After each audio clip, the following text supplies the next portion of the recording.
ស្រមោលលំពោត្រជាអង្គចាដូចរូបជីវ៉ាដែលធ្លុំមេត្តាប្រណីចំណងច្របាច់គុំក្នេងក្នុងប្រឡែងនឹងប្តី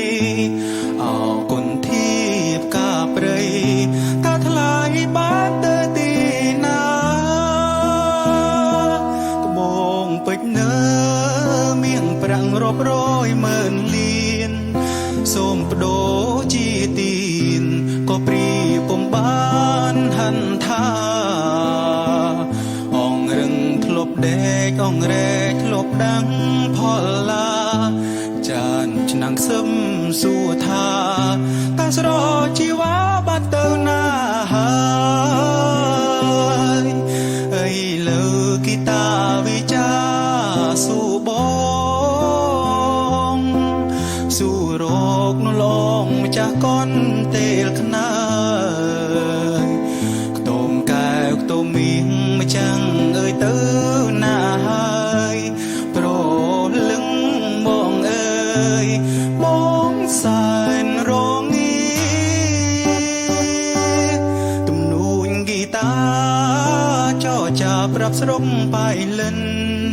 ស្នេហ៍ដូចសូបិនមីចិនគ្មានក្តីមេត្តាបងយំរកព្រៃស្រីសាជាមួយសង្សារដៃបងអមគីតាជីវ៉ាប្រងស្នេហ៍ថ្មី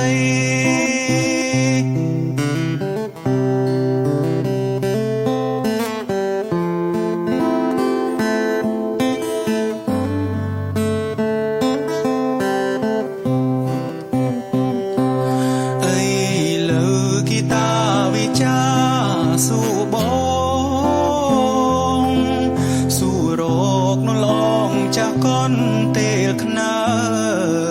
យតួងកែវតូមៀងម្ចាំងអើយទៅណាហើយប្រលឹងបងអើយបងសែនរងាទំនួញគីតាចរចាប្រាប់ស្រុកប៉ៃលិនស្នេហ៍ដូចសូបិនមីចិនគ្មានក្តីមេត្តា